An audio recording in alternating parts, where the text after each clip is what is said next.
वाजिबुल एहतराम दोस्तों, शवालुल मुकर्रम के महीने का इख्तिताम शुरू है। इस माह मुबारक के अंदर जहाँ बेशुमार वाक़यात पेश आए, वहीं इंतहाई अहम दो वाक़ये इस माह मुबारक के अंदर पेश आए हैं। एक वाक़या जो तारीख़ का हिस्सा बना है, तारीख़ इस्लाम का हिस्सा बना है, वो आपके और मेरे प्यारे हबीब सल्लल्लाहु ताला अलैहि वसल्लम का अक़द निकाह जनाब सय्यदा तय्यबा ताहिरा सिद्दीक़ा बिनते सिद्दीक़ उम्मुल मुमिनीन अम्मा आयशा सिद्दीक़ा रज़ियल्लाहु ताला अन्हा के साथ मेरे आका का निकाह होना और मेरे आका की इसी माह मुबारक के अंदर रुखसती का मामला वो इसी शवालुल मुकर्रम के अंदर पेश आया। बिल्कुल इसी तरह मेरे आका की एक दूसरी बीवी जनाब उम्मे सलमा रज़ियल्लाहु ताला अन्हा का अक़द निकाह भी शवालुल मुकर्रम के अंदर ही पेश आया है।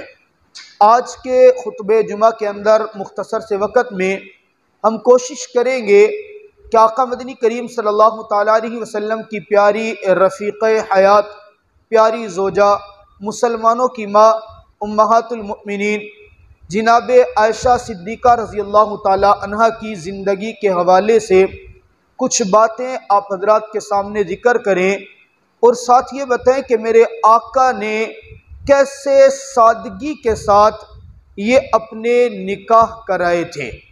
आका की ज़िंदगी आपके लिए, मेरे लिए, उम्मत मुस्लिमा के लिए एक बेहतरीन नमूना है। मेरे आका ने निकाह को आसान बनाया है, निकाह को आसान बनाकर उम्मत को तबलीग की है।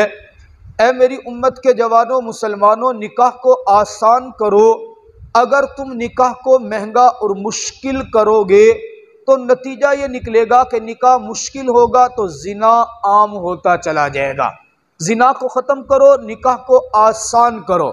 निकाह तब आसान होगा जब निकाह के अंदर बेहुदा रस्में, खिलाफ शरा रस्में, फजूल खर्चियाँ, ये सारी चीज़ें हम ख़त्म करेंगे और सादगी के साथ, शरीयत की तालीम के साथ जब निकाह करेंगे तो एक बाप को अपनी बेटी ब्याहना ये मुश्किल नज़र नहीं आएगा।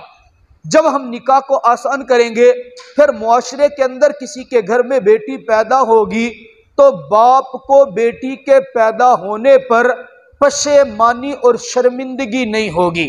फिर बाप के घर के अंदर अगर कोई बेटी जवान और पल बढ़ रही होगी, उसको उस बच्ची के मुस्तकबिल को सोच कर खतरात लाहिक नहीं होंगे कि मेरी ज़िंदगी की सारी जमा पूंजी इसी बच्ची के निकाह पर लग जाएगी। बयान करना हमारा काम है, अमल करना आपका और मेरा सबका मिलकर अमल करना काम है। अल्लाह ताला हमें ये तौफीक अता फरमा दे कि हम पैगम्बर सल्लल्लाहु अलैहि वसल्लम की सुन्नतों पर, तालीमात पर अमल करने वाले बन जाएं। खैर, मैं अर्ज़ कर रहा था जनाब आयशा सिद्दीक़ा रज़ियल्लाहु, मेरे और आपके आका का सबसे पहला निकाह अम्मा खदीजतुल कुबरा रज़ियल्लाहु ताला अन्हा के साथ हुआ। यह भी तारीख़ का एक सुनहरा बाब है कि लड़के की उम्र है 25 साल और लड़की की उम्र, औरत की उम्र है 45 साल। आका की उम्र 25 साल की है और अपने से कई साल बड़ी उम्र की औरत के साथ, 40 साल की औरत के साथ मेरे आका निकाह कर रहे हैं। और निकाह भी उस औरत से कर रहे हैं जो कंवारी नहीं है, बल्कि वो 2 खामिंदों से पहले बेवा हो चुकी है।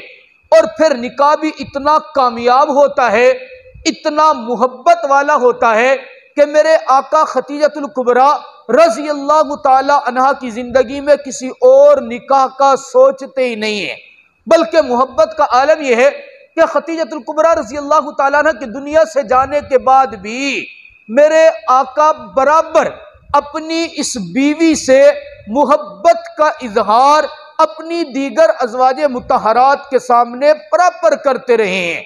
खदीजतुल कुबरा को दुनिया से गए हुए लंबा अरसा गुजर गया।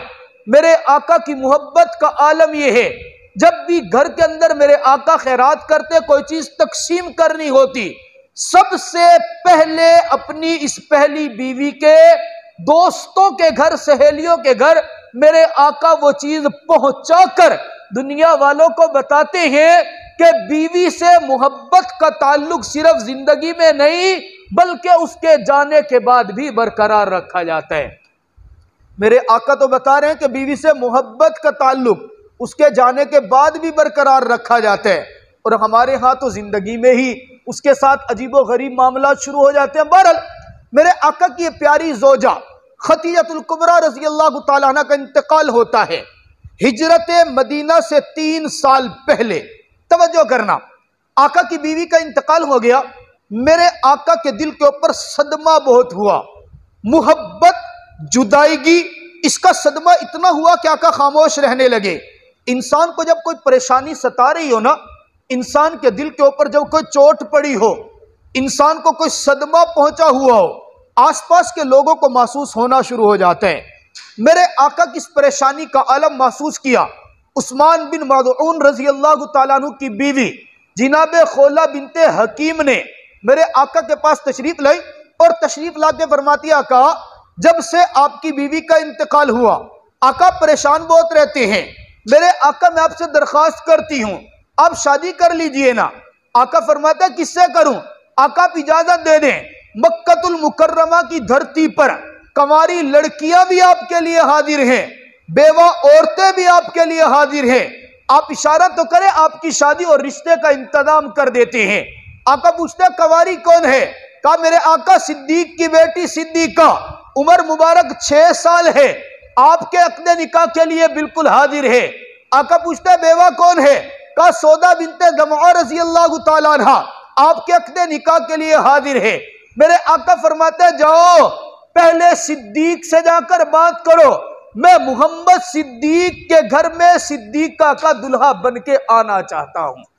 अब आप अंदाजा करें, हमारे यहां इस बात का तसव्वुर भी नहीं किया जा सकता कि लड़की 6 साल की हो और दूल्हे की उम्र 40 साल से भी ज़ायद हो। हम सोच भी नहीं सकते। यहाँ पिछले दिनों मैंने शायद पिछले साल बयान किया कि हम बेवा औरतों के निकाह की एक तहरीक चलाना चाह रहे हैं। उस तहरीक के सिलसिले में बड़ा वर्क किया, मर्दों को तैयार किया दूसरी शादी के लिए। एक औरत ने मेरे साथ राबता किया, करीब की है, यहाँ करीब की, नौजवान जवानी की उम्र में उसको वो बेवा हो गई, 23 साल की उम्र में बेवा हुई। अब उसकी उम्र काफ़ी सारी है, गालिबन 40 साल से ज़ायद उसकी उम्र है, बेटी भी जवान है उसकी। अब एक बेटी है, एक वो है, उसकी ज़िंदगी का कोई सहारा नहीं है, 40 साल से ज़ायद उसकी उम्र है। कहने लगी जी मुझे सहारे की ज़रूरत है, आप मेरा कोई रिश्ता तलाश करके दें। मैंने रिश्ता तलाश किया, बड़ा खूबसूरत, बड़ा अच्छा, बड़ा मालदार, सुलझा हुआ जवान, सुलझा हुआ आदमी। अब उस आदमी की उम्र थी गालिबन 55 साल और वो देखने में मेरे से भी ज़्यादा सेहतमंद है, अपनी टांगों पे चलते, अपनी आंखों से देखते, अच्छा खासा मालदार भी है। मैंने रिश्ते के लिए पैगाम भेजा। अब पहले उस औरत की बात यह थी कि मुझे कोई अपनाता नहीं है। जब उसको मैंने रिश्ता दिया, अब उसकी बात सुने कहने लगी तो मेरे अब्बा की उम्र क्या, मैं से शादी करने के लिए तैयार नहीं हूं। मैंने कभी आपको मकान अलग से दे रहा है, रिहाइश अलग से दे रहा है, आपके खर्चे उठाने के लिए तैयार है, आपकी बेटी का रिश्ता भी कराने के लिए तैयार है, उसके सारे अखराजात उठाएगा। आपको घर में ऐसी इज्जत मिल रही है तो आपको इससे बड़ी और बात क्या चाहिए? नहीं जी छोटी उम्र का होना चाहिए। फिर छोटी उम्र का तलाश करके दिया उसको 45, अपनी उम्र उसकी 40 साल है, 45 साल का उसे रिश्ता तलाश करके दिया। अब उसकी डिमांड सुने, ना जी मैं तो उस बंदे के साथ शादी करूंगी जो कमा रहा हो, ये तो इसकी तो बीवी फौत हुई भी है, मैं इसके साथ शादी नहीं करती, कमा रहा होना चाहिए। मैंने कहा तेरी अपनी उम्र कितनी है? कहने लगी 40 साल। मैंने कहा बच्ची भी पास है? कहने लगी हाँ। मैंने कहा आप तो तू बेवा है और अपने लिए रिश्ता इस उम्र में भी कमारा तलाश कर रही है, कुछ तो अकल को भी बंदा सोचे तो सही ना जी। एक बंदा आपको सहारा देने के लिए तैयार है तो डिमांड है। अच्छा ये भी मुआशरे का एक अजीब पहलू है। दूसरी शादी पे मैंने बड़ा जोर दे के देखा है, इतना जोर दिया आपकी सोच से भी बाहर है। मर्दों को तैयार किए, मर्द तैयार हो गए, दूसरी शादी करने के लिए तैयार है, औरत को सहारा देने के लिए तैयार है, अलग मकान देकर खर्चा उठाने के लिए तैयार है, लेकिन कोई एक औरत भी ऐसी नहीं है कि जिस औरत ने दूसरी बीवी बन के रहने के लिए कोई रजामंदी का इज़हार किया हो। जलील होने के लिए तैयार हैं, बेवा बैठी हैं, बूढ़ी हो जाएंगी, तलाक याफ्ता बैठी हैं, लोगों के घरों में जिल्लत के साथ जिंदगी गुजारना बर्दाश्त है, अपनी भाभियों के आगे बातें सुनना बर्दाश्त है, लेकिन दूसरी बीवी बन के लिए रहने के लिए तैयार कोई नहीं है। मालूम हुआ कि मर्द फिर भी राजी है कि मैं चलो सहारा दे दूं। औरत ने कभी हिम्मत नहीं की। ये मेरा तजर्बा है, आपका तजर्बा इससे मुख्तलिफ भी हो सकते है, आपकी बात इससे अलग भी हो सकती है। बहरहाल ये भी माशरे का एक अजीब पहलू है। औरतों को इस बात पे भी सोचना चाहिए, कंप्रोमाइज करना चाहिए। आप अलैहिस्सलाम ने का अक़्द निकाह भेजा, अब खौला बिनते हकीम रिश्ता लेके गई। अब जरा जुमले सुनना। सिद्दीक के घर के अंदर पहुंची, रजी अल्लाह तआला अन्हु के घर में, दरवाजे पर दस्तक दी। अब जनाब अंदर से निकली है जनाब सिद्दीक रजी अल्लाह तआला अन्हु की बीवी उम्मे रुमान, ये उनकी कुनियत है। हजरत आयशा रजी अल्लाह तआला अन्हु की वालिदा, वालिद का नाम तो सिद्दीक अकबर रजी अल्लाह तआला अन्हु, वालिदा का नाम उम्मे रुमान है। अब तारीख उठा के देखें, उम्मे रुमान का पहला निकाह अब्दुल्ला यज़दी के साथ हुआ है, वहां से बेवा हुई है, तब जाके निकाह किया सिद्दीक अकबर रजी अल्लाह तआला अन्हु ने। फिर हजरत सिद्दीक अकबर रजी अल्लाह तआला से 2 बच्चे हुए, पहले का नाम अब्दुर्रहमान और बेटी का नाम हुआ जनाब आयशा सिद्दीका रजी अल्लाह। फिर दूसरा निकाह भी किया, फिर तीसरा निकाह भी किया, उनसे और बच्चे हुए हैं। मालूम होता है कि उस जमाने में दूसरी तीसरी शादी का रिवाज था। कोई एक सहाबी, शाज़ो नादिर आपको मिलेगा, कलील मिकदार में आपको मिलेंगे, चंद एक सहाबे करम के जिनकी सिर्फ एक ही शादी हुई है, और वो एक शादी भी हुई है जंग के अंदर गए, शहीद हो गए। वरना जिस सहाबी ने उम्र पाई है, वक्त मिले, उस सहाबी ने दूसरी तीसरी शादी की है। यह भी आपको कम मिलेगा। सहाबे कराम रिज़वानुल्लाहि ताला अलैहिम अजमईन की जिंदगी के अंदर कोई एक औरत हो, जवानी के अंदर बेवा हुई हो या तलाक याफ्ता हुई और उसने दूसरी शादी ना की हो, ऐसी मिसाल भी आपको ढूंढने से शादो नादिर मिलेंगी। वरना यह है कि कोई पहली बीवी है, कोई दूसरी बीवी है, कोई तीसरी बीवी है, ये निकाहों का सिलसिला चला है। आप अलैहिस्सलाम का निकाह लेके, पैगाम लेके पहुंची, जनाब सिद्दीक अकबर रजी अल्लाह तआला घर में नहीं है।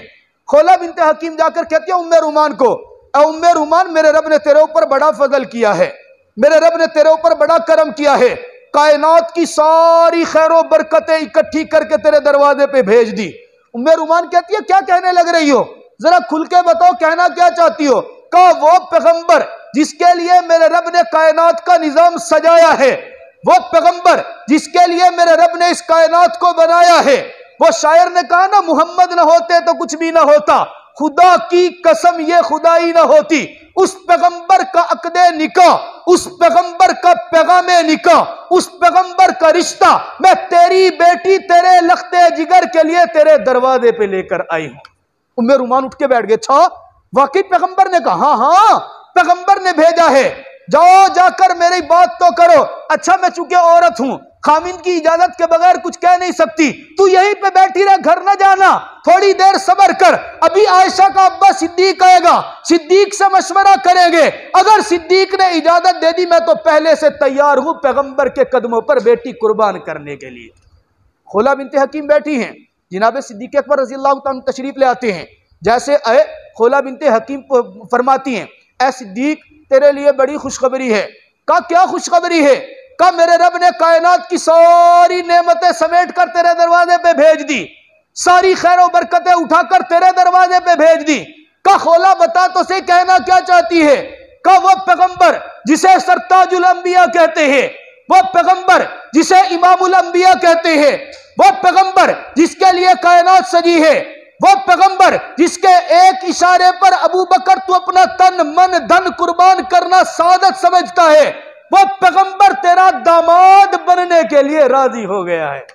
देखे ना, कभी ऐसा होता है कि ससुराल बड़े नेक होते हैं, ससुराल की वजह से दामाद और जमाई की इज्जत होती है, इंसान बड़ी इज्जत से कहता है मेरा ससुराली खानदान फला है जी। और कभी ऐसा होता है कि दामाद इतना नेक होते हैं कि ससुराल वाले अपनी इज्जत समझते हैं कि जनाब फला नेक आदमी मेरा दामाद है जी, फला बड़ा अच्छा आदमी मेरा दामाद है। ये दोनों चीजें। अब सिद्दीक अकबर बड़ी अजमत वाले, बड़ी शान वाले, बड़े मकाम वाले, बड़े तकवे वाले, सारे तकवे अलग हैं, उससे बड़ा मकाम यह है कि मेरे पैगंबर ने सिद्दीक को अपना ससुर बनाने के लिए दरखास्त भेज दिए। और फिर आप तारीख उठा के देखिए, खुदा की कसम, मेरे आका खुद फरमाते हैं सिद्दीक को ससुर बनाने के लिए मैं तैयार नहीं था। मैंने ख्वाब देखा, ख्वाब के अंदर देखा क्या? मैंने देखा एक फरिश्ता आता है रेशम, ये खदीजतुल कुबरा रज़ी अल्लाह तआला अन्हा के इंतकाल के बाद की बात है। का मैंने देखा कि कपड़े के अंदर बाकायदा रेशम के कपड़े में एक तस्वीर लपेट करके वो मेरे सामने लाई गई। मैंने फरिश्ते से पूछा क्या लेकर आए हो? कहा आपके लिए कुछ लेकर आया हूं। कहा लेकर क्या आए हो? कहा इजाजत हो खोलकर दिखा दूं। आका फरमाते मैंने कहा खोलो। वो जो फरिश्ते ने ख्वाब के अंदर रेशम का कपड़ा हटाया ना, वो रेशम के कपड़े से जो निकली वो उम्मत की मां ऐशे सिद्दीक़ कायनात थी। आका फरमाते मैंने ख्वाब देख लिया। ख्वाब देखकर मैंने कहा अगर अगर अगर यही बात है तो ये अमर होकर रहेगा। और वो फिर अमर हुआ। सिद्दीक़ अकबर रज़ी अल्लाह ताला राजी हो गए। अच्छा, पहले एक सवाल किया। देखिए ये सवाल शायद आपने पहले नहीं सुना होगा। सिद्दीक़ अकबर रज़ी अल्लाह ताला ने सवाल किया, खोला रिश्ता तो लेकर आ गई हो, लेकिन ये मेरी बेटी तो उनकी भतीजी है। मुझे तो मेरे आका ने भाई कहा है ना, मैं सिद्दीक तो पैगंबर का भाई हूं, मेरी बेटी तो पैगंबर की भतीजी हुई, और भतीजी के साथ भला निकाह हो सकता है? जाओ जाके पहले मसला तो पूछ लो। अगर पैगंबर ने हाँ कह दिया ना, मुझ सिद्दीक की तरफ से कोई शर्त नहीं है, मैं बेटी को निकाह में देने के लिए तैयार हूं। खोला आती है, आका सिद्दीक तो ये सवाल कर रहे हैं कि भतीजी है आपकी। आका फरमाते हैं हाँ हाँ, जाकर सिद्दीक को बता दो सिद्दीक मेरा दीनी भाई है, नस्बी भाई नहीं है, और दीनी भाई की बेटी से निकाह करना जायज हुआ करता है। अच्छा, सिद्दीक अकबर फरमाते जब शरीफ फतवा मिल गया, दरबारे नबूवत से मसला महादिर हो गया, जब बात बिल्कुल क्लियर हो गई, मैं अपनी बेटी को निकाह के लिए कुर्बान कर देता हूं। अब जरा सोचें, एक तरफ जनाब सिद्दीक़ कायनात की उम्र 6 साल है और दूसरी तरफ पैगंबर की उम्र कितनी है, कितना ज्यादा। टोटल रुखसती के बाद अम्मा ऐशा सिद्दीक़ा रजी अल्लाह तआला 9 साल मेरे आका के साथ रही हैं। 9 साल सिर्फ। 6 साल की उम्र में शादी होती है, 9 साल की उम्र में रुखसती होती है, 18 साल की जब उम्र होती है मेरे आका इस दुनिया से पर्दा फरमा के चले जाते हैं। टोटल 9 साल, 18 साल की उम्र में जिनाबे आयशा सिद्दीक़ा रज़ी अल्लाह तआला अन्हा बेवा हो जाती है। यह भी मेरे रब का एक अजीब निज़ाम था, यह मेरे अल्लाह का तकवीनी अमर था, जिनाबे आयशा सिद्दीक़ा को मेरे आका के निकाह के अंदर भेजना। इस 9 साल के अरसे में आप जरा कुरान पाक उठा के तो देखें, खुदा की कसम आयशा सिद्दीक़ा, सिद्दीक के घराने, सिद्दीक की बेटी की वजह से मेरे अल्लाह ने आपको और मुझे इनाम क्या दिया है। यह सिद्दीक़ कायनात ही थी ना कि जिनकी वजह से आपको और मुझे तयम्मुम वाला मसला मिला है। अगर सिद्दीक़ कायनात का हार ना गुम होता, वो न जाती सफर के ऊपर और सफर के ऊपर जाके वहां पानी का मसला ना पेश आता, तो कैसे तयम्मुम का मसला हल होता? आज मैं और आप बाजू पे जख्म भी होता और पानी इस्तेमाल फिर भी करना जरूरी था। आज मेरे और आपके लिए मजबूरियां होती, पानी फिर भी इस्तेमाल करना था। यह उनका एहसान है ना कि मेरे रब ने कहा अच्छा पानी नहीं है, जा, यही जो यहां पर मसला जंग के अंदर पेश आया ना सफर पे, जा मैं सिद्दीक़ कायनात के लिए इस मामले को भी रहमत बना के तयम्मुम का मसला उम्मत को दे दूंगा। इससे बड़ी बड़ी बातें हैं जिनाबे सिद्दीक़ कायनात रज़ी। अब मामला देखे, निकाह की बात हो रही है, मामला तय हो गया। अब ये सिर्फ अक़दे निकाह के लिए पैगाम निकाह भेजा, कोई रस्म नहीं है। मेरे आका ने पैगाम भेजा, सिद्दीक ने कबूल कर लिया। मंगनी के नाम के ऊपर ढोल धमाका करना, लंबे चौड़े प्रोग्राम करना और जिनाबे वाला फख्र मुबाहत करना, पूरे पूरे शादी हाल बुक कर लेना, लाखों रुपए खर्च कर देना और दुनिया को बताना मैं शादी तो जब करूंगा करूंगा, मैंने अपने बेटे की मंगनी के ऊपर 3 लाख रुपए लगा दिए थे। बंदा पूछे तूने मंगनी पे 3 लाख लगाए थे, तेरे मोहल्ले की मस्जिद का बिजली का बिल अगर 10,000 रुपए आया हुआ था, उसमें कितने पैसे दिए थे? बंदा पूछे तेरे मोहल्ले के अंदर यतीम बच्ची भूख से तड़प रही थी, तूने उसके घर में खाना कितना भेजा था? बंदा सवाल करे तेरे मोहल्ले के अंदर गरीब का बच्चा ईद वाले दिन नए कपड़े और नए जोड़े के लिए तरस रहा था, तूने कितने जोड़े भेजे थे?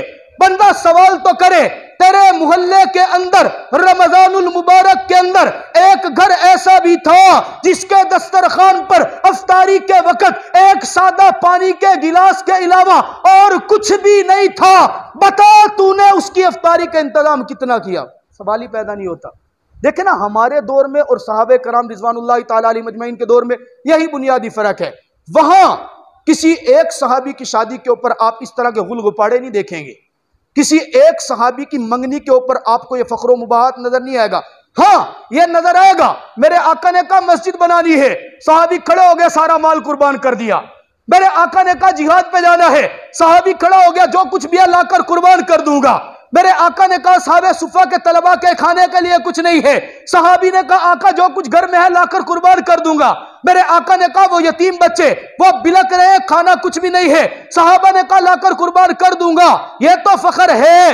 एक मिसाल ऐसी नहीं मिलेगी कि जहां पर किसी सहाबी ने मंगनी के नाम के ऊपर लाखों दिरहम खर्च किए हो, शादी के नाम के ऊपर बेहया और ऐसी गलत रस्मों के नाम पर अपने माल को पानी की तरह बहाया हो, एक भी मिसाल नहीं मिलेगी। आज हमारे यहाँ फख्र यह नहीं होगा कि जनाब मेरी मस्जिद के अंदर जरूरत थी, मैंने ये करवा दिया।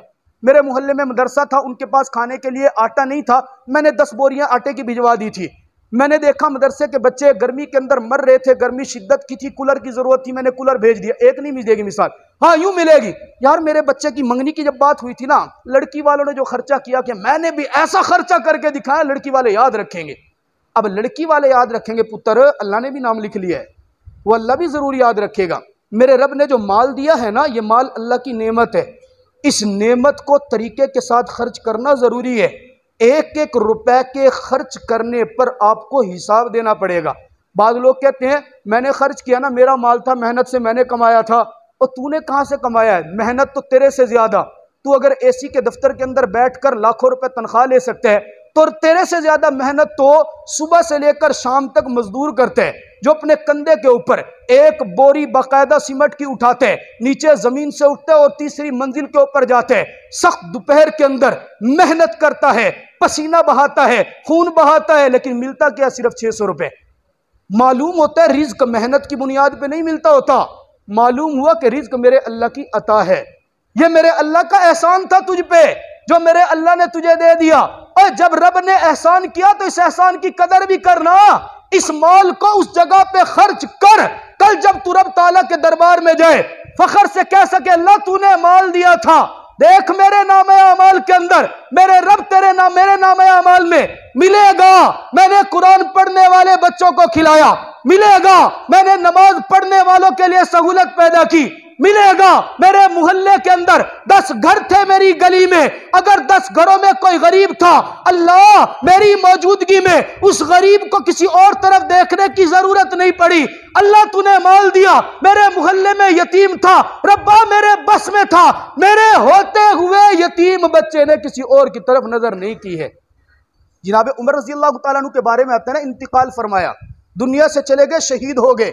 शहीद होने के बाद 300 बच्चे, वो थोड़े से नहीं हैं, 300 बच्चे मदीना के देहातों से रोते हुए आ रहे हैं। पूछने वालों ने पूछा क्यों रो रहे हो? कहा हम इसलिए रो रहे हैं, हम यतीम हो गए। देखने वाले ने हंस के, आज यतीम हुए? और यतीम तो तुम पहले से हो, बाप तो तुम्हारा पहले ही नहीं है, क्या मतलब है तुम्हारे यतीम हो गए? और रोते हुए धाड़ते हुए कहा ना ना, रब्बे काबा की कसम, जब से हमारा बाप सरों से गया उठा है, बाप का साया उठा है, उमर ने दस्ते शफकत ऐसा रखा, प्यार ऐसा दिया, मोहब्बत ऐसी दी, ताउन ऐसा किया कि हमें पता नहीं चलता था कि हमारा बाप फोत हुआ है या नहीं हुआ। आज उमर सर से गया तो पता चल रहा है आज हम यतीम हो गए। खैर मैं अर्ज कर रहा था, शादी बिल्कुल सादी होनी चाहिए। आप अलैहिस्सलाम तशरीफ ले, अम्मा आयशा सिद्दीका रज़ी अल्लाह तआला अन्हा के घर के अंदर उम्मे रुमान बाहर खेल रही है। आयशा सिद्दीका 6 साल की उम्र है, पकड़ के लाती है, बर्तन में पानी है, पानी से यूं मुंह धोया, साफ सुथरा किया, कपड़ा लेके कपड़े से बाल पीछे किए, दुपट्टा दिया, लाकर बिठा दिया, सिद्दीक बेटी हाजिर है। अब सिद्दीक आप निकाह पढ़ा दे, और निकाह कायनात के दूल्हे का हो रहा है, आयशा सिद्दीका के साथ हो रहा है, निकाह पढ़ाने वाला बच्ची का बाप है। आप में से बता दे कितने बंदे ऐसे हैं जिनको ये सलाहियत हासिल हो, बेटी आपकी और बाप निकाह पढ़ाने के काबिल भी हो? सवाल ही पैदा नहीं होता। टाइम खत्म हो गया, जिंदगी रही तो इंशाअल्लाह अगले जुमे गुफ्तगू करें।